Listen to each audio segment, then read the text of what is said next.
Matahari mulai turun perlahan di balik bukit kecil yang mengelilingi desa Sukamerta, sebuah desa yang terletak di pinggiran kota, jauh dari keramaian, namun dikenal masyarakat sekitar sebagai desa yang damai dan penuh toleransi. Di desa itu tinggal Pak Adi, pria parubaya yang menjabat sebagai ketua RT selama hampir 2 dekade. Ia dikenal bijaksana, tegas, dan disegani warga. Istrinya, Bu Rini, dikenal sebagai juru pijat kampung dan sering membantu warga yang sakit ringan tanpa minta imbalan. Keduanya tak memiliki anak, tapi sangat dekat dengan tetangga mereka, khususnya seorang pemuda bernama Fajar, yang dianggap seperti anak sendiri. Fajar, usia 22 tahun, lulusan SMK, baru kembali dari merantau dan sedang membantu Pak Adi mengelola kebun desa. Ia ramah dan cukup skeptis terhadap hal-hal berbau mistis. Desa Sukamerta memiliki satu larangan yang dianggap tak tertulis oleh warga. Jangan mencuri di desa ini. Sekali tertangkap, hukumannya bukan hanya dari manusia, tapi juga dari yang tak kasat mata. Meski terdengar seperti mitos, warga benar-benar mempercayainya. Sudah lama tidak ada kasus pencurian di desa itu, sampai akhirnya malam itu datang. Saat langit mulai gelap dan lampu-lampu rumah mulai menyala, terdengar suara ibu-ibu berteriak dari arah rumah Bu Sari, warung kecil di pinggir jalan. Warga berhamburan keluar. Pak Adi dan Fajar pun bergegas menuju kerumunan. Ada maling. Baru saja dia kabur lewat belakang warung.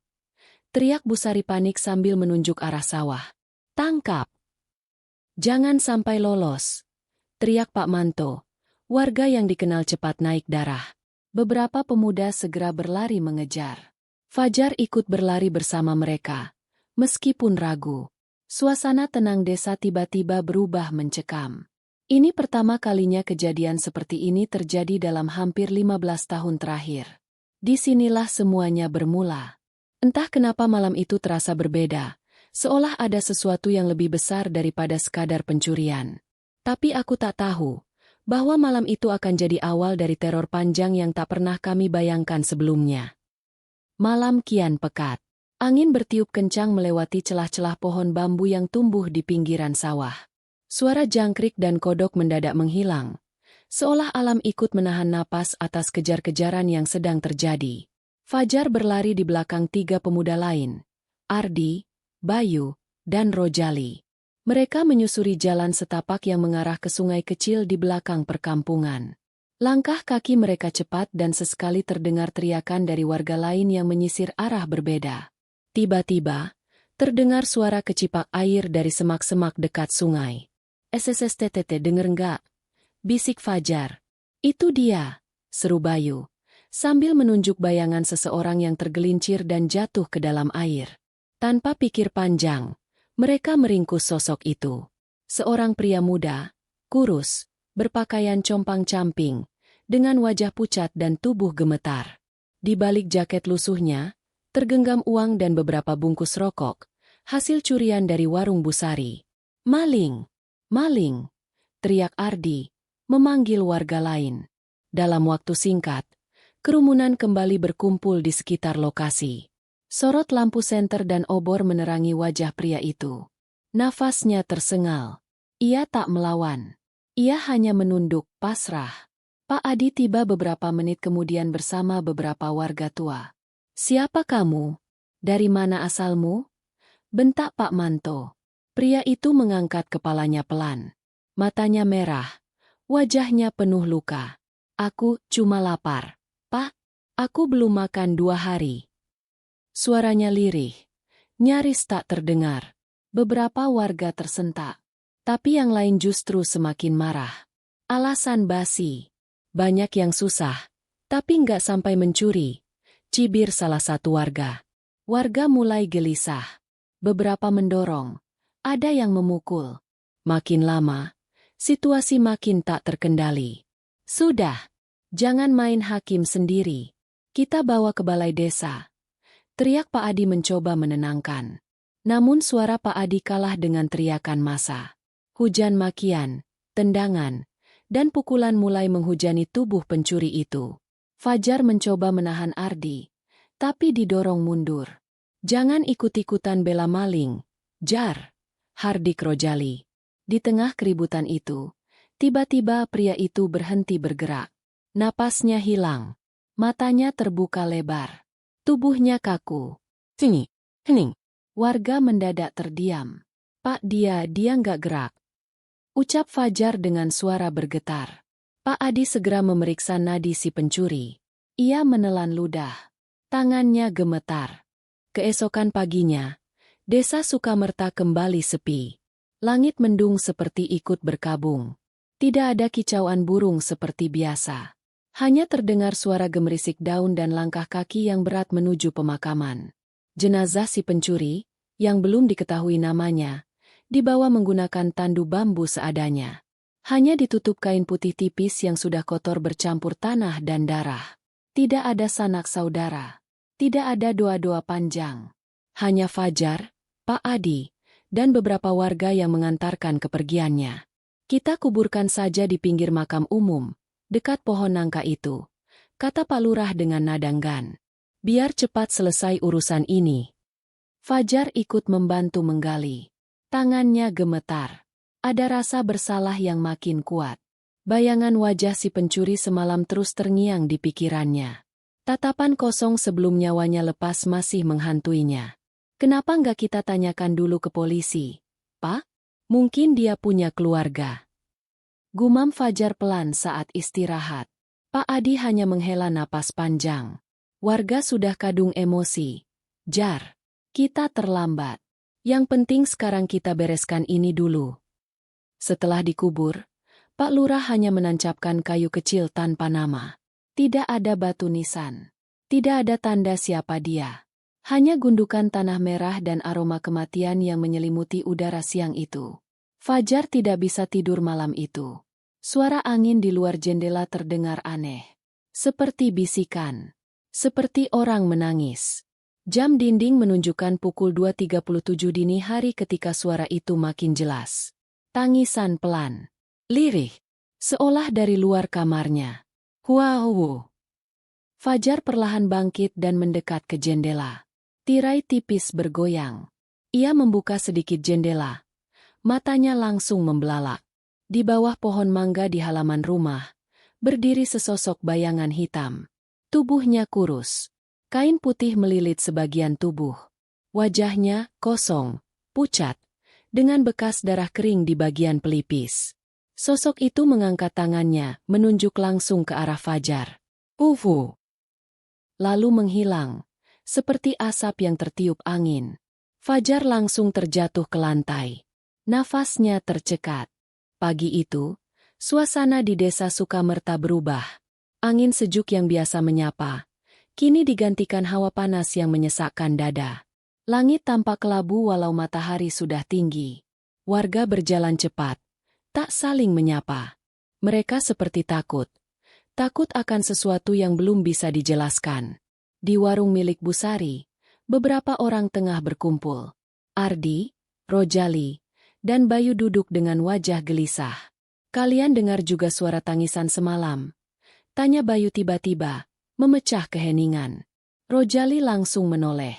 Kamu juga? Gue kira cuma mimpi. Tapi jelas banget. Ada yang nangis di belakang rumah gue. Ardi tampak pucat. Gue lebih parah. Tadi malam gue lihat bayangan di dekat kamar mandi. Dia berdiri diam, cuma nunjuk ke arah gue, lalu hilang. Suasana menjadi mencekam. Bu Sari yang sejak tadi diam, akhirnya bicara dengan suara pelan. Aku juga dengar. Jam 2 lewat suara orang nangis, sambil bilang, balikin, balikin. Semua saling berpandangan. Tak ada yang berani mengucapkan satu nama pun. Tapi mereka tahu, ini tentang dia, pencuri yang dikubur tanpa nama. Di rumah, Fajar belum berani menceritakan apa yang ia lihat semalam. Ibunya mengira ia hanya kelelahan. Tapi sejak bangun, Fajar merasa tidak enak. Setiap kali melihat bayangan cermin, ia seperti melihat sosok lain berdiri di belakangnya. Wajah pucat, penuh luka, menatapnya tajam. Saat Fajar membuka kamar mandi, ia mendapati air kran menyala sendiri. Uap dingin memenuhi ruangan, dan di cermin tertulis dengan embun. Aku belum tenang. Fajar mundur. Tangannya gemetar. Ia tahu, ini bukan halusinasi. Arwah itu kembali. Dan dia menginginkan sesuatu. Di tempat lain, Pak Adi, yang ikut memandikan jenazah maling kemarin, terbangun dengan tubuh basah kuyup. Ia bermimpi berjalan di lorong gelap, dikelilingi suara-suara jeritan. Di ujung lorong, ia melihat mayat si pencuri duduk menatapnya. Tangan mayat itu menunjuk ke dada Pak Adi, lalu berkata, "Aku menunggu mereka satu persatu." Malam di desa Sukamerta kembali sunyi. Tapi keheningan itu bukan ketenangan, melainkan pertanda bahwa sesuatu sedang mengintai. Rojali, salah satu warga yang ikut memukuli maling hingga tewas, malam itu pulang larut dari ronda. Saat melewati kebun belakang rumahnya, dia mencium bau anyir, bau darah. "Ah, perasaanku aja," gumamnya. Namun, saat ia membuka pintu rumah, suasana di dalam terasa berat. Seperti ada sesuatu yang menekan dadanya. Lampu dapur tiba-tiba berkedip-kedip. Lalu mati total. Listrik kampung ini rusak lagi. Gerutunya. Ia menyulut korek api. Dan dalam nyala kecil itu, ada wajah pucat berdarah di belakangnya, menatap diam. Rojali berbalik cepat. Tapi tak ada siapapun. Hanya ruang kosong dan bayangan bergerak di sudut mata. Saat ia masuk kamar, bau tanah basah menyengat. Di atas kasurnya, tergeletak kain kafan yang sudah penuh tanah dan darah. Ada bekas telapak tangan berdarah tercetak di dinding. "Ya Allah!" teriaknya histeris. Pagi harinya, warga menemukan rumah Rojali berantakan. Pintu terbuka lebar. Rojali ditemukan oleh Pak Adi, tergeletak di sudut kamar. Matanya melotot, menggigil sambil mengigau. Dia datang. Dia marah. Dia tarik aku ke dalam tanah. "Tolong jangan biarin aku sendirian." Tubuhnya penuh luka cakaran. Di lantai rumah terlihat jejak kaki berlumpur, seperti seseorang yang datang dari kuburan, masuk dan berjalan menuju kamar. Pak Lurah yang datang ke lokasi langsung merapatkan warga. Ia mencoba tenang, namun wajahnya tak bisa menyembunyikan rasa takut. "Kita harus kumpul malam ini di balai desa. Ini bukan kejadian biasa. Kita harus cari solusi. Jangan anggap ini hanya mimpi." Fajar merasa napasnya makin sesak setiap malam. Ia tak bisa tidur. Bayangan maling itu selalu muncul di jendela kamarnya. Suatu malam, ia melihat arwah itu berdiri di jalan, tepat di bawah lampu. Tubuhnya menggantung, kaki tak menyentuh tanah. Dan dari mulutnya, keluar suara parau. "Aku belum tenang, karena kalian belum jujur." Fajar sadar, ini bukan soal kematian semata. Ini tentang dosa, penyesalan, dan balas dendam yang belum terpenuhi. Desa Sukamerta makin sunyi di malam hari. Sejak kejadian yang menimpa Rojali, warga memilih menutup pintu lebih awal. Suara azan dan adzan maghrib pun terdengar lebih lirih dari biasanya, seolah semangat hidup desa itu mulai redup. Namun, kuburan maling itu tetap sunyi, dan justru itulah yang paling menakutkan. Pak Adi, tokoh masyarakat yang ikut memandikan jenazah maling tempo hari, akhirnya mendatangi seseorang, Mbah Rekso, seorang dukun sepuh yang tinggal di luar desa. Mbah Rekso dikenal jarang bicara dan hanya akan datang jika alam bawah mengizinkan. Yang kalian hadapi bukan arwah biasa. Ini arwah dendam. Dia mati dalam keadaan tersiksa, dihina, dan tidak diberi hak sebagai manusia. Semua yang hadir di rumah Pak Adi langsung terdiam. Mbah Rekso lalu menatap tajam ke arah Fajar. "Kamu yang lihat dia pertama kali, ya? Kamu terikat dengannya. Mungkin bukan karena ikut mukul, tapi kamu menyimpan rasa bersalah. Itu pintu bagi dia untuk datang lebih dekat." Fajar hanya bisa menunduk. Tubuhnya gemetar. Malam itu, Mbah Rekso mengadakan ritual pemanggilan arwah di dekat kuburan si maling. Api unggun kecil dibuat, dupa dibakar, dan sesaji diletakkan di atas tanah makam. Beberapa warga berani ikut menonton dari jauh, termasuk Pak Adi dan Fajar. Ritual berjalan hening hingga tiba-tiba angin besar menerjang, membuat api padam seketika. Bau busuk menyelimuti tempat itu. Dari dalam tanah terdengar suara erangan seperti seseorang menahan sakit. Balikan tubuhku, jangan telungkupkan aku seperti binatang. Semua yang hadir merinding. Tanah makam mendadak menggembung. Seperti ada yang ingin keluar dari dalam. Mbah Rekso langsung membaca mantra keras-keras. Namun keringat dingin mengalir dari pelipisnya. Ia tampak terdesak. Arwah ini tidak hanya marah, dia lapar akan keadilan. Dan satu persatu yang bersalah akan dia datangi. Keesokan harinya, Bayu ditemukan di sawah dalam kondisi linglung. Ia bicara sendiri sambil tertawa-tawa. Lalu menangis menyebut nama maling yang mereka keroyok. Tangan dan kakinya penuh luka gores. Seperti diseret. Dia ajak aku turun ke kuburannya. Aku nggak mau. Tolong jangan kubur aku hidup-hidup. Warga makin panik. Desa kini benar-benar tak aman. Sejak ritual Mbah Rekso, Fajar semakin sulit tidur. Setiap malam, mimpi buruk menghantuinya. Bayangan hitam, jeritan yang tak kunjung reda, dan wajah sang maling yang penuh luka. Dalam mimpinya, Fajar melihat kembali malam pengeroyokan. Tapi kali ini berbeda. Dia menyaksikan kejadian dari sudut pandang maling itu sendiri. Terlihat jelas bahwa saat itu maling berusaha melarikan diri. Ia memohon ampun, bahkan menawarkan uang hasil curiannya. Tapi keroyokan warga tak terhentikan. Bahkan ada beberapa yang memukul dengan benda keras dan satu dari mereka mendorong maling hingga terjatuh ke parit berlumpur. Fajar melihat sesuatu yang selama ini tersembunyi. Saat maling terjatuh, ada seseorang yang menendangnya dengan keras di kepala. Bukan sekadar pukulan biasa, tapi pukulan mematikan. Fajar terbangun dengan napas terengah-engah. Ia mulai sadar bahwa banyak warga yang menutupi peran mereka. Bahkan mungkin ada yang sengaja memperparah keadaan. Fajar mulai berbicara dengan beberapa tetangga yang ia anggap bisa dipercaya. Mereka menceritakan tentang perselisihan lama antara maling dan beberapa warga, yang selama ini ditutup-tutupi agar tidak memperkeruh suasana desa. Salah seorang tetangga bernama Pak Wira mengaku pernah melihat pelaku tendangan fatal itu, bukan Rojali, tapi seseorang yang selama ini dianggap bersih, bahkan dihormati oleh warga. Fajar merasa beban semakin berat. Malam itu, Fajar kembali bertemu Mbah Rekso. Jika kebenaran tidak diungkap, arwah itu tidak akan pernah tenang. Ia mencari keadilan, bukan balas dendam kosong.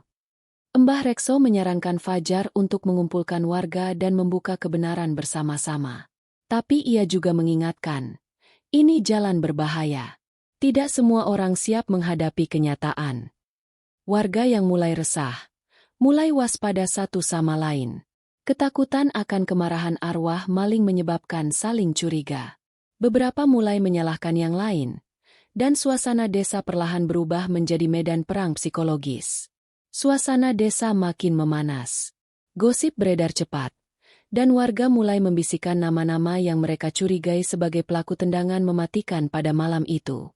Fajar memutuskan untuk mengumpulkan bukti dan mencari saksi yang melihat kejadian sebenarnya. Ia mendatangi beberapa warga yang berada di sekitar lokasi malam itu. Dari keterangan mereka, mulai terkuak satu nama yang selama ini tak pernah dicurigai. Pak Darman, kepala desa yang sangat dihormati. Menurut saksi, Pak Darman saat itu berada di lokasi pengeroyokan. Ia terlihat emosi, bahkan sempat berbicara keras dengan maling itu sebelum kejadian tendangan fatal. Namun, tidak ada yang berani berbicara banyak tentang hal ini karena status dan wibawa Pak Darman di desa. Fajar menghadapi dilema besar. Harus ia ungkap ke publik atau menjaga kedamaian desa. Tapi beban di hatinya makin berat. Ia akhirnya memutuskan untuk bertemu Pak Darman secara langsung. Dalam pertemuan yang tegang, Fajar bertanya dengan hati-hati tentang malam itu. Pak Darman tampak gelisah, namun akhirnya mengaku, "Aku memang yang menendang. Aku ingin menghentikan dia, tapi aku tak bermaksud membunuh. Aku hanya marah karena sudah sering dicuri dan dipermalukan. Tapi kalau itu membuat arwahnya gentayangan, aku siap bertanggung jawab." Berita ini menyebar ke seluruh desa. Warga terpecah antara yang ingin memaafkan dan yang merasa harus ada hukuman. Beberapa warga yang awalnya membela Pak Darman mulai ragu, takut kalau arwah maling makin marah. Mbah Rekso datang kembali dan memperingatkan. Jika kalian ingin tenang, harus ada keadilan yang nyata. Pengakuan saja tidak cukup. Harus ada ritual pembersihan dan pengampunan dari semua pihak. Setelah pengakuan Pak Darman mengguncang desa, ketegangan tak juga reda. Malam-malam makin mencekam. Banyak warga mengaku melihat bayangan hitam yang mondar-mandir di dekat rumah mereka, disertai bau busuk dan suara erangan lirih. Desas-desus makin liar. Ada yang bilang arwah maling belum puas karena belum ada hukuman yang sepadan untuk Pak Darman. Bahkan, anak kecil di RT sebelah tiba-tiba kerasukan. Saat disadarkan, anak itu menangis sambil berteriak, "Aku belum dibela. Aku dihina dan dibunuh. Tapi tak ada yang menolongku." Warga makin yakin, arwah itu belum bisa tenang. Mbah Rekso lalu menawarkan ritual penebusan dan pembersihan desa. Tapi ritual itu berat. 1. Harus dilakukan tengah malam di lokasi kejadian. 2. Pelaku, Pak Darman, harus hadir langsung dan memohon ampun. 3. Warga yang terlibat atau pernah membiarkan kejadian itu harus hadir sebagai saksi. Banyak warga takut. Bahkan Pak Darman sendiri sempat menolak. Bagaimana kalau aku diseret oleh arwah itu? Bagaimana kalau dia tidak mau memaafkanku? Malam berikutnya, rumah Pak Darman dilanda kejadian aneh. Lampu rumah padam tiba-tiba. Cermin di ruang tengah retak sendiri. Suara orang menangis terus terdengar dari sumur di belakang rumahnya. Puncaknya, Pak Darman bermimpi didatangi sosok laki-laki penuh luka, si maling, yang menatapnya dengan mata kosong dan berkata, "Kalau kau tak datang, aku akan menjemputmu." Setelah mimpi itu, Pak Darman jatuh sakit. Tubuhnya menggigil dan matanya kosong seperti kehilangan semangat hidup. Fajar, bersama Mbah Rekso dan beberapa warga yang berani, mulai mempersiapkan ritual. Mereka bersihkan lokasi pengeroyokan yang sudah lama ditinggalkan. Area itu kini ditumbuhi ilalang dan terasa sangat dingin meski siang hari. Malam pelaksanaan ditentukan. Malam Jumat Kliwon, malam yang diyakini paling peka terhadap dunia arwah. Malam Jumat Kliwon pun tiba. Langit tampak kelam, awan menggumpal pekat, dan angin dingin bertiup tanpa henti seakan mengisyaratkan sesuatu yang tidak biasa. Warga berkumpul di lokasi kejadian, tempat di mana maling itu dikeroyok hingga meninggal. Tempat itu kini ditata seadanya. Di tengah, ada tungku kecil berisi dupa dan kemenyan yang terus menyala. Di sekelilingnya, warga berdiri melingkar, menggenggam daun sirih dan bunga 7 rupa. Pak Darman, meski masih lemah, dibopong datang. Wajahnya pucat, tubuhnya gemetar. Namun, ia bersikeras hadir agar bisa bertanggung jawab. Mbah Rekso membuka ritual dengan bacaan mantera kuno yang hanya dia yang pahami. Suaranya berat, dan setiap kalimatnya menggema aneh di udara malam yang hening. Tiba-tiba, angin berhenti. Api di tungku mati sendiri. Suasana jadi mencekam. Tak lama kemudian, terdengar suara langkah kaki dari arah semak-semak. Dari kegelapan muncul sosok hitam dengan wajah rusak. Matanya merah, pakaiannya compang-camping. Sosok itu adalah arwah maling. Warga menjerit. Beberapa pingsan. Tapi Mbah Rekso berseru, "Jangan lari. Dia hanya ingin bicara." Dengan tubuh gemetar, Pak Darman berlutut dan menangis. "Aku hilaf. Aku hanya ingin menghentikanmu, bukan membunuhmu. Aku mohon, maafkan aku. Aku sudah menyesal seumur hidupku." Sosok arwah itu diam. Suara angin mendesir. Lalu tiba-tiba terdengar suara lirih dari sosok itu. "Aku tak minta dibela. Aku hanya ingin jasadku dihormati. Aku bukan binatang." Warga yang dulu ikut menguburnya diam-diam pun akhirnya mengaku. Ternyata jasad si maling hanya dilempar ke tepi sungai dan dikubur tanpa doa, tanpa kain kafan, tanpa penghormatan. Seketika itu juga, sosok arwah menghilang dan tanah tempat berdiri Pak Darman bergetar hebat. Asap hitam menyembur dari tanah, membuat semua warga terpaksa mundur. Mbah Rekso berteriak, "Dia murka. Dia belum tenang. Kalian harus bawa jasadnya. Harus dibersihkan, dimakamkan dengan layak malam ini juga." Malam itu juga, Fajar, Mbah Rekso, dan beberapa warga berani menuju tepi sungai tempat jasad dulu dikubur. Di sana, mereka menggali dan menemukan tulang belulang utuh, terbungkus tanah dan sampah. Saat mereka mengangkat tulang itu, langit bergemuruh, dan bau anyir menyengat tercium. Namun, tidak ada gangguan fisik dari sosok arwah. Seolah ia menunggu. Subuh menjelang. Warga yang semalam ikut menggali jasad si maling kini berkumpul di lapangan kecil di dekat masjid desa. Sebuah lubang kubur telah disiapkan, lengkap dengan kain kafan, wewangian, dan perlengkapan pemakaman lainnya. Mbah Rekso memimpin upacara secara Islami, dibantu oleh Ustaz Jalil. Jasad yang kini tinggal tulang belulang itu dimandikan dan dikafani dengan sangat hati-hati. Meski sebagian warga masih enggan terlibat, sebagian lainnya, terutama anak muda dan Fajar, tetap melanjutkan ritual pemakaman sebagai bentuk tanggung jawab moral. Dia memang maling, tapi bukan berarti kita harus jadi lebih kejam dari dia, ucap Fajar lirih. Begitu tulang-tulang itu mulai diturunkan ke liang lahat, udara tiba-tiba menjadi berat. Awan mendung menutupi matahari. Sebagian warga merasa kepala mereka pening dan mata berkunang-kunang. Beberapa orang mengaku melihat bayangan hitam berdiri di ujung tanah pemakaman. Dia mengawasi. Itu, dia belum pergi, bisik salah satu warga. Namun Mbah Rekso tetap melanjutkan. Doa dibacakan, bunga ditabur, tanah dikuburkan penuh hormat. Usai penguburan, suasana terasa sangat hening. Tak ada suara burung, tak ada angin. Lalu, terdengar suara napas berat dari balik rumpun bambu. Semua menoleh, namun tak ada siapa-siapa.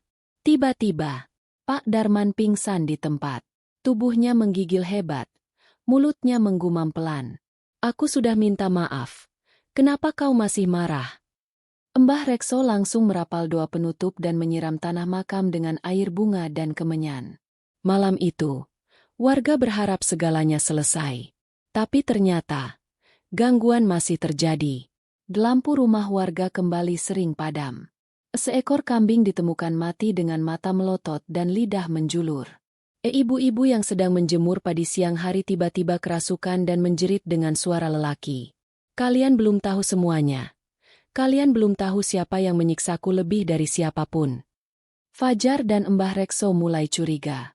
Mungkin bukan hanya Pak Darman yang bersalah. Mungkin ada pelaku utama di balik kematian maling itu, yang selama ini bersembunyi. Arwahnya belum tenang, karena keadilan belum benar-benar ditegakkan, ujar Mbah Rekso dengan sorot mata tajam. Jangan kira aku lupa. Siapa yang pertama melempar batu itu? Suara dari balik mimpi Fajar. Fajar terbangun dengan keringat dingin. Dalam mimpinya, dia melihat sosok pria berlumur darah, terikat dan dipukuli ramai-ramai. Di tengah kerumunan, ada satu sosok yang wajahnya buram, memegang balok kayu besar, dan dialah yang mengayunkan pukulan terakhir ke kepala si maling. Itu bukan Pak Darman, gumam Fajar. Fajar tahu, ini bukan mimpi biasa. Ini adalah peringatan. Mbah Rekso, yang merasa arwah si maling belum benar-benar tenang, mulai menyelidiki lebih dalam. Ia menyambangi beberapa warga satu persatu. Beberapa enggan bicara, sebagian lagi ketakutan. Hingga akhirnya, ia menemukan seorang saksi bisu, Suharto, anak laki-laki berusia 12 tahun yang malam itu bersembunyi di balik semak ketika pengeroyokan terjadi. Saya lihat Om Seno, dia yang mukul paling keras. Dia juga yang bilang jangan panggil RT. Jangan bawa ke kantor desa, ucap Suharto dengan mata berkaca. Seno, pemuda gagah, dikenal sebagai tukang bengkel dan penjaga malam desa. Tapi belakangan, ia jarang muncul. Saat didatangi, Seno justru ketakutan, menolak bicara, dan menolak kedatangan Mbah Rekso dan Fajar. Namun malam harinya, warga dikagetkan oleh teriakan dari rumah Seno. Ia ditemukan terguling di lantai, tubuhnya penuh lebam, dan tangannya seperti dicekik oleh sesuatu yang tak terlihat. Sambil menangis, Seno berteriak, "Aku yang bunuh dia. Aku yang hantam kepalanya. Ampun! Ampun!" Ketika warga hendak membawa Seno ke balai desa untuk dimintai keterangan, lampu-lampu padam serentak. Dari balik gelap, terdengar tawa, tapi bukan tawa manusia. Lalu, bayangan hitam merangkak dari atap dan menjatuhkan diri tepat di hadapan Seno. Warga terpaku, tak bisa bergerak. Bayangan itu menjulurkan tangan panjang, menunjuk wajah Seno, dan berbisik, "Giliranmu." Tiba-tiba tubuh Seno kejang-kejang hebat. Mulutnya berbusa, matanya putih semua. Ia terlempar ke belakang dengan kekuatan luar biasa, menghantam dinding. "Bakar dia! Bakar tubuhnya!" teriak suara lain, bukan suara dari antara warga. Namun Mbah Rekso cepat merapal doa. Fajar membantu menahan tubuh Seno yang menggigil keras. Mbah Rekso menaburkan garam dan membaca ayat-ayat doa keras. Bayangan itu lenyap, tapi udara masih sangat berat. "Kau pikir aku maling biasa? Padahal aku tahu semua aib kalian." Suara gaib yang terdengar oleh Mbah Rekso saat bertapa. Malam itu, suasana pos ronda mencekam. Beberapa warga berkumpul, membicarakan kejadian yang menimpa Seno. Ada yang mulai ketakutan, ada pula yang menyalahkan dirinya sendiri karena ikut-ikutan memukuli maling malam itu. "Aku cuma ikut-ikutan. Aku gak pukul keras kok," ujar Jatmiko, salah satu warga, dengan suara gemetar. Namun tiba-tiba asap hitam mengepul dari tungku kopi, dan dari dalamnya terdengar suara berat. "Semua yang ikut harus bayar harga." Gelap menyelimuti pos ronda, dan bayangan seperti manusia tergantung terlihat di luar jendela. Mbah Rekso akhirnya memutuskan untuk melakukan tirakat di salah satu bukit keramat di luar desa. Di sana, ia mendapatkan petunjuk lewat penglihatan supranatural. Dalam penglihatannya, sang maling, yang ternyata bernama Suraji, bukan sekadar pencuri. Ia dulunya adalah warga desa itu sendiri, namun diusir karena dituduh mencuri kambing oleh sekelompok warga yang sebenarnya punya niat jahat. Saat diusir, Suraji bersumpah, "Jika aku mati bukan karena takdir, arwahku takkan tenang sampai semua yang mengkhianatiku merasakan siksaan yang sama." Fajar yang mendengar cerita ini dari Mbah Rekso mulai mencari tahu lebih dalam. Ia menemui Ibu Sumiem, seorang janda tua yang tinggal dekat sawah, dan ternyata ibu kandung Suraji. Dengan air mata, Sumiem berkata, "Suraji itu anakku. Dulu dia memang kasar, tapi dia gak pernah nyuri. Justru warga yang fitnah dia karena rebutan tanah warisan almarhum Pak Lurah." Fajar terkejut. Jadi ini bukan sekadar kasus maling, tapi persekongkolan tanah yang menyebabkan Suraji kehilangan segalanya. Nama baik, rumah, dan akhirnya nyawanya. Sementara itu di rumah Seno, gangguan semakin mengerikan. Pintu terbuka sendiri, televisi menyala dengan gambar kabur, dan dari balik layar, muncul wajah Suraji, berlumuran darah. "Kau yang lempar batu pertama, dan tertawa saat aku sekarat." Seno mengurung diri, tubuhnya semakin kurus, dan ia mulai berbicara sendiri. "Dia datang, dia nuntut balas, bukan cuma aku, tapi yang lain juga." Mbah Rekso mendapat mimpi yang mengerikan. Dalam mimpinya, ada daftar nama tertulis dengan darah, dan satu persatu nama itu disilang. 1 Seno sudah diserang, 2 Jatmiko, 3 Pak Darman, 4 Warto, 5 Sumarji, 6 Samsul, 7 Pak RT. Fajar sadar arwah Suraji membuat daftar dendam, dan semuanya adalah warga yang terlibat malam itu. Suraji belum selesai. Satu persatu akan ia datangi, malam demi malam. Mbah Rekso, setelah membaca pertanda dari asap dupa. Malam itu, hujan turun lebat. Jatmiko, yang mulai merasa tidak tenang setelah mengalami gangguan aneh di rumahnya, memutuskan untuk menginap di rumah mertuanya di desa sebelah. Namun, ia tidak pernah sampai ke sana. Keesokan paginya, warga menemukan jasad Jatmiko tergeletak di kebun jagung, dengan mata melotot dan mulut menganga, seolah menyaksikan sesuatu yang sangat mengerikan sebelum tewas. Yang paling mengejutkan, tangan Jatmiko menggenggam tanah, dan tertulis dengan jari-jarinya. Sore, Fajar kembali menemui Mbah Rekso. Sang dukun tua terlihat muram dan lelah. Ia menunjukkan hasil pembacaan dupa dan kembang 7 rupa. Sudah 2 nama disilang. Jika tidak dihentikan, 6 nyawa lainnya akan menyusul. Ini bukan arwah biasa. Ini dendam yang diberi kekuatan dari tempat yang sangat kelam. Mbah Rekso memperingatkan. Satu-satunya cara menghentikannya adalah mengungkap kebenaran dan membuat para pelaku meminta maaf secara jujur sebelum Suraji mengambil nyawa mereka. Fajar terus menyelidiki. Ia berbicara dengan Pak Darmin, seorang warga tua yang sempat dekat dengan almarhum Pak Lurah, pemilik tanah warisan yang jadi rebutan. Suraji dulu ingin membeli sebidang sawah. Tapi karena tidak mampu bayar kontan, dia malah dituduh mencuri kambing tetangga. Itu semua siasat agar dia terusir, dan tanahnya bisa diambil. Yang menyakitkan, Pak RT juga terlibat dalam fitnah itu. Malam harinya, saat rapat darurat desa dilakukan di balai desa, lampu padam tiba-tiba. Udara menjadi dingin, dan dari pojok ruangan terdengar suara tercekik dan tangis laki-laki. Kalian semua dulu menyaksikan aku mati, sekarang lihatlah bagaimana rasanya dijadikan tontonan. Bayangan hitam merayap di dinding, dan bayangan tubuh tergantung muncul jelas di tembok balai desa. Pak RT jatuh pingsan. Desa mendadak gempar. Banyak warga ketakutan dan mulai menyalahkan satu sama lain. Bahkan ada yang bersiap meninggalkan kampung untuk sementara. Sumarji, salah satu warga yang ikut memukuli Suraji, merasa paling takut. Ia mengaku sering bermimpi berada di tengah kuburan sambil dicakar-cakar oleh tangan dari dalam tanah. Aku gak bisa tidur. Aku nyium bau darah tiap malam. Keesokan harinya, Pak Darman ditemukan meninggal di kamarnya.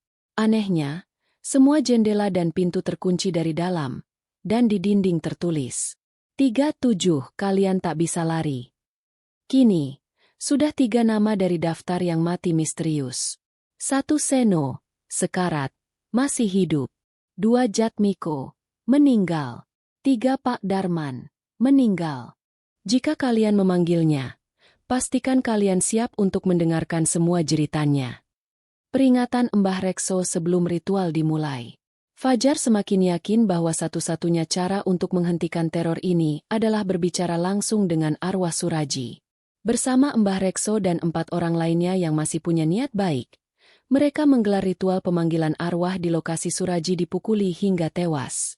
Mereka membawa sesaji, kepala ayam hitam, kemenyan, segelas darah ayam segar, foto Suraji semasa hidup, diiringi mantra Jawa kuno, lingkaran pemanggil dibentuk, dan suasana mulai berubah. Udara menjadi berat, angin berhenti bergerak, dan suara jangkrik pun mendadak lenyap. Tiba-tiba, api lilin padam sendiri. Kabut tipis muncul dari tanah dan membentuk siluet tubuh pria penuh luka lebam dan darah, dengan leher miring seakan patah, dan mata membelalak penuh kebencian. Kenapa kalian panggil aku? Kalian semua pengecut. Fajar berusaha tenang dan maju. Suraji, aku hanya ingin tahu, siapa saja yang benar-benar membuatmu seperti ini? Kami ingin menghentikan semua ini. Suraji tertawa miris. Sekarang kalian peduli? Saat aku masih hidup, kalian semua diam saat aku dipukul, saat aku diseret, saat aku dibakar dalam diam. 7 nama. Sudah 3 selesai. 4 lagi menyusul. Kecuali, mereka datang dan meminta maaf. Dengan jujur, di tempat aku mati. Sayangnya, setelah Fajar menyampaikan permintaan maaf dan mengajak para pelaku untuk datang langsung, semuanya menolak. Pak RT berkata, sudah lewat itu semua. Lagi pula dia memang maling. Apalagi yang mau diminta? Keengganan ini justru memicu sesuatu yang lebih buruk. Malam itu, kampung gelap wetan diselimuti kabut pekat, dan terdengar suara jeritan dari 3 rumah sekaligus. Ketika warga datang membantu, mereka menemukan Pak RT, Sumarji, dan Wanto sedang meronta seperti kesurupan, menangis sambil menghantukkan kepala ke dinding, dan berteriak, "Maafkan aku, Suraji! Ampun! Ampun!" Namun, tubuh mereka kaku, dan dari mulut mereka mengalir air hitam pekat. Ketiganya meninggal sebelum sempat sadar. Mbah Rekso akhirnya menyebutkan daftar yang sebenarnya. 1 Seno, 2 Jatmiko meninggal. 3 Pak Darman meninggal. 4 Pak RT meninggal. 5 Sumarji meninggal. 6 Wanto meninggal. 7. Nama terakhir masih misteri. Fajar mendesak. Siapa yang terakhir? Mbah? Siapa nama ketujuh? Mbah Rekso gemetar. Sebelum menjawab lirih. Aku. Aku bukan orang baik. Aku cuma tua. Tapi dosa masa lalu belum selesai memburuku. Mbah Rekso. Setelah pernyataan mengejutkan bahwa Mbah Rekso adalah orang terakhir dalam daftar dendam Suraji, semua yang hadir terdiam. Fajar, yang sejak awal mengandalkan Mbah Rekso sebagai satu-satunya penuntun, tak percaya. Mbah. Maksudnya, Mbah juga ikut menganiaya Suraji. Wajah Mbah Rekso tertunduk. Dengan suara parau, ia mulai bercerita.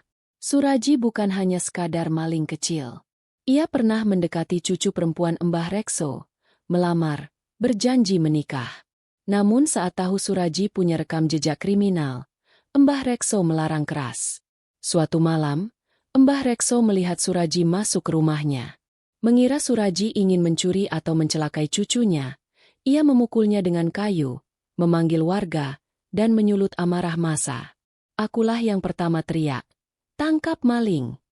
Tanpa tahu, ternyata Suraji hanya ingin mengembalikan kalung cucuku yang tertinggal saat bermain. Suaranya gemetar, dan aku diam. Saat dia merangkak memohon ampun, aku diam. Saat dia dibakar, aku juga ikut, menyiram minyak tanah. Setelah pengakuan itu, malam harinya Mbah Rekso menerima mimpi aneh. Dalam mimpinya, Suraji datang tanpa mata, wajah hangus, membawa sebuah kendi merah berisi darah. "Kau yang terakhir, tumpahkan darahmu sendiri, atau akan kutumpahkan darah mereka." Ketika bangun, Mbah Rekso mendapati kendi itu benar-benar ada di depannya. Fajar panik. Ia sadar bahwa dendam ini tidak akan berakhir dengan doa atau sesajen saja. Arwah Suraji menuntut satu hal, keadilan yang setimpal. "Mbah, kita harus cari jalan. Bukan mengorbankan Mbah, tapi menebus ini dengan cara lain." Namun Mbah Rekso hanya tersenyum tipis. "Anak muda, hukum di dunia mungkin bisa kau kelabui, tapi hukum arwah? Tak ada pengacara bisa lolos darinya." O langit gelap tanpa awan. Binatang peliharaan mendadak mati. Bayangan tanpa tubuh melintasi rumah-rumah. Jeritan terdengar tiap jam 2 malam, di lokasi kematian Suraji. Warga semakin panik, dan hanya Fajar yang masih berusaha mencari jalan damai. Tapi waktunya semakin sempit. Mbah Rekso akhirnya meminta satu hal. "Antarkan aku ke tempat dia mati. Aku ingin bertemu dia langsung, terakhir kalinya." Fajar bersiap, tak tahu apakah ini akan menjadi akhir dendam, atau awal bencana yang lebih besar. "Jangan datang kalau belum siap kehilangan lebih dari nyawamu." Bisikan yang terdengar di telinga Fajar.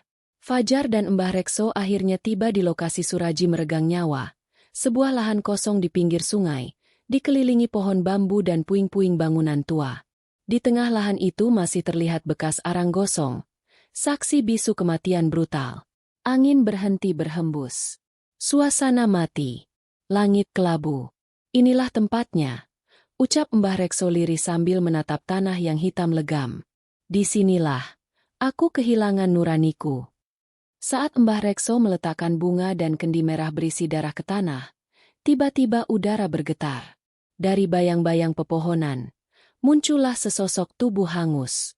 Matanya kosong, bibirnya robek, seolah masih menyisakan jeritan maut terakhirnya. Itu Suraji. Tapi bukan lagi Suraji manusia. Tubuhnya melayang tanpa menyentuh tanah, dan darah terus menetes dari pori-porinya. Suraji menatap Mbah Rekso tanpa berkata.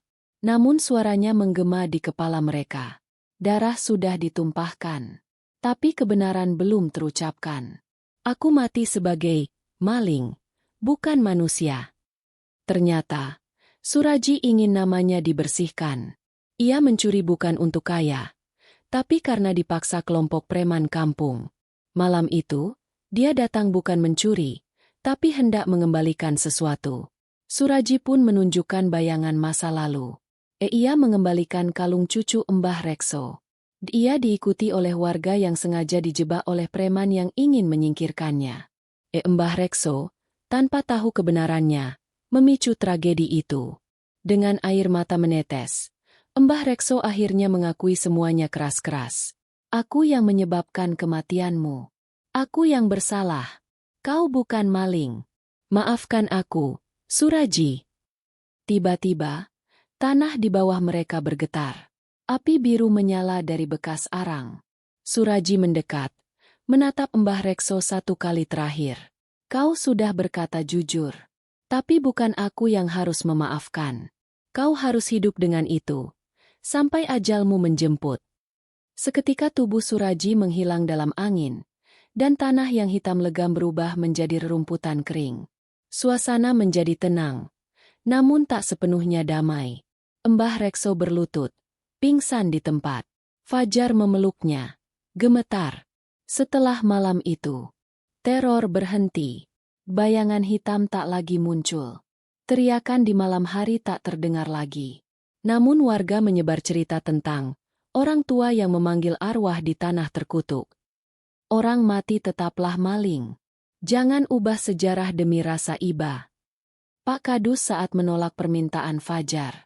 Setelah malam perjumpaan dengan arwah Suraji, Fajar bertekad untuk membersihkan nama baik Suraji dari cap maling kampung. Bersama Mbah Rekso, ia mengumpulkan bukti. Kalung cucu Mbah Rekso yang dikembalikan Suraji malam itu. Saksi mata yang melihat Suraji tak membawa barang apapun saat dikejar. Jejak keterlibatan kelompok preman kampung yang dulu menghilang tanpa jejak. Fajar pun meminta audiensi dengan kepala dusun, Pak Kadus, dan tokoh masyarakat.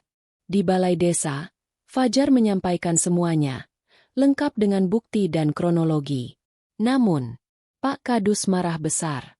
Itu sudah jadi keputusan kampung. Apa kau ingin bikin keributan lagi? Maling tetap maling. Sebagian warga mengangguk setuju, sementara sebagian lainnya mulai ragu dan membisikkan satu sama lain. Salah satu warga tua, Mbah Kromo, berkata lirih. Dulu memang ada yang janggal. Malam itu, Suraji kelihatan takut, bukan seperti orang yang mau mencuri. Malam itu, rumah Fajar dilempari batu. Ada darah ayam disiramkan di depan pintu. Sebuah surat bertuliskan, "Berhenti buka luka lama. Kalau tidak, kau menyusul Suraji." Mbah Rekso yang sudah tua juga mulai sakit-sakitan. Setiap malam mengigau menyebut nama seseorang. Karno. Karno. Fajar bingung. Siapa Karno? Fajar membuka laci meja Mbah Rekso. Ia menemukan buku catatan tua yang berisi nama-nama preman kampung yang dulu sering mengatur warga, termasuk Karno, sosok yang ternyata adalah pemimpin preman yang diduga menjebak Suraji. Namun Karno menghilang sejak malam kejadian. Tak ada yang tahu kemana dia pergi. Tapi desas-desus menyebut, Karno belum mati, hanya bersembunyi. Kampung kini terbelah dua. Satu, kelompok yang percaya Fajar dan mulai ragu terhadap vonis warga pada Suraji. Dua, kelompok yang takut perubahan dan malu membuka aib masa lalu. Beberapa pemuda mulai membantu Fajar, termasuk Seno, cucu Mbah Kromo. Mereka menggali informasi dan mencoba mencari keberadaan Karno. Jangan terlalu percaya siapapun, Fajar. Kadang musuh terbesar adalah yang paling dekat denganmu. Bisikan waspada Mbah Kromo. Fajar dan Seno berangkat ke hutan tua yang selama ini dianggap angker dan dijauhi warga. Dari informasi yang mereka kumpulkan, Karno diyakini bersembunyi di sana, mungkin masih memegang kunci rahasia di balik kematian Suraji. Mereka membawa perlengkapan seadanya, waspada dengan setiap suara di kegelapan. Saat memasuki sebuah pondok reot di tengah hutan, Fajar dan Seno dikejutkan oleh kedatangan seorang pria tak dikenal yang mengaku sebagai warga desa dan ingin membantu mereka. Namun, setelah pria itu pergi, Fajar sadar bahwa jejak mereka telah bocor. Warga desa lain datang dan mengurung mereka di pondok.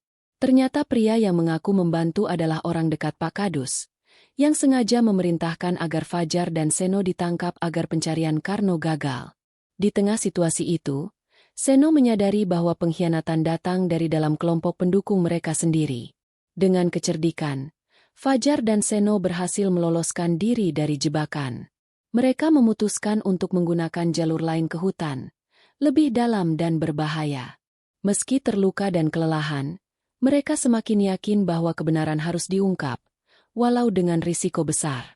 Sebelum pergi, Fajar menemukan sebuah surat di pondok jebakan tersebut bertuliskan, "Berhenti berani mencari, atau kau dan keluargamu akan menanggung akibatnya." Surat itu membuat Fajar semakin kuat tekadnya, bahwa ketakutan bukan alasan untuk berhenti. Fajar dan Seno berhasil masuk lebih dalam ke hutan tua. Suasana semakin mencekam. Suara-suara aneh terdengar dari balik pepohonan. Mereka menemukan sebuah gua tersembunyi yang selama ini tidak diketahui warga. Dari sinilah Karno diyakini mengatur segala sesuatunya. Dari kejauhan, mereka melihat Karno tengah berbicara dengan beberapa orang, bukan warga biasa, melainkan orang-orang berkedok resmi yang seharusnya melindungi desa. Fajar tercengang melihat bahwa beberapa tokoh desa ternyata bersekongkol dengan Karno. Fajar mengingat kembali beberapa sikap mencurigakan Pak Kadus dan beberapa anggota Dewan Desa. Mereka selama ini menutup-nutupi fakta agar nama baik desa tetap bersih. Kini jelas, kematian Suraji sengaja dipelintir agar para preman dan tokoh desa bisa menguasai kekuasaan dan aset warga. Karno mengetahui bahwa Fajar dan Seno mengintai. Mereka hampir ketahuan, tapi berhasil kabur dengan cepat. Namun, kejadian itu membuat suasana desa semakin tidak nyaman. Warga mulai terpecah, antara yang takut dan yang mulai sadar akan kebohongan yang selama ini menjerat mereka. Fajar berjanji dalam hatinya untuk membuka seluruh rahasia ini kepada warga. Tapi ia tahu, ini bukan hal mudah karena ancaman nyata masih mengintai. Fajar dan Seno bekerja keras mengumpulkan semua bukti keterlibatan Karno dan para tokoh desa yang bersekongkol. Bukti berupa dokumen, rekaman, dan kesaksian mulai mereka kumpulkan.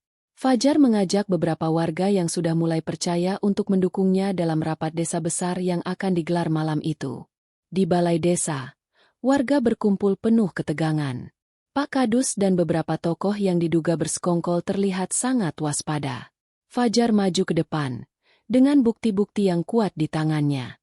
Ia mulai membuka tabir kebohongan yang selama ini menjerat kampung mereka. Satu persatu warga mulai terkejut dan tak percaya, tapi juga mulai sadar akan kenyataan pahit yang selama ini ditutup-tutupi. Sebagian yang selama ini mendukung Pak Kadus dan Karno mulai ragu dan bergeser ke pihak Fajar. Namun, ada pula yang tetap membela dan mencoba mengacaukan jalannya rapat. Pak Kadus membela diri dengan keras, bahkan mengancam akan mengambil tindakan keras jika Fajar terus mengganggu ketenangan desa. Namun, dukungan warga yang mulai menguat membuat Pak Kadus mulai goyah. Setelah rapat, Fajar dan Seno mendapat ancaman lebih keras. Namun mereka tak gentar, justru semakin bertekad untuk mengungkap kebenaran dan menuntut keadilan untuk Suraji. Terpecah menjadi dua kubu. Satu pihak mendukung Fajar dan menuntut agar Karno serta para tokoh yang bersekongkol diadili. Sementara pihak lain, yang setia pada Pak Kadus dan Karno, mencoba menekan dan menakut-nakuti warga agar bungkam. Fajar dan keluarganya mulai menerima berbagai bentuk teror malam hari, mulai dari ancaman tertulis hingga suara-suara menyeramkan yang datang tanpa jelas asalnya. Warga yang mendukung Fajar pun mengalami tekanan. Ada yang dipaksa pindah dan ada yang hilang tanpa jejak. Dalam situasi genting, Fajar harus membuat pilihan besar. Apakah ia harus mundur demi keselamatan keluarganya, atau terus berjuang meski harus menghadapi risiko terbesar? Di tengah kesulitan, muncul dukungan tak terduga dari beberapa orang yang selama ini diam, termasuk seorang pemuka agama desa yang mulai percaya pada kebenaran Fajar. Mereka mulai merancang strategi untuk menghadapi Karno dan kelompoknya secara hukum dan spiritual.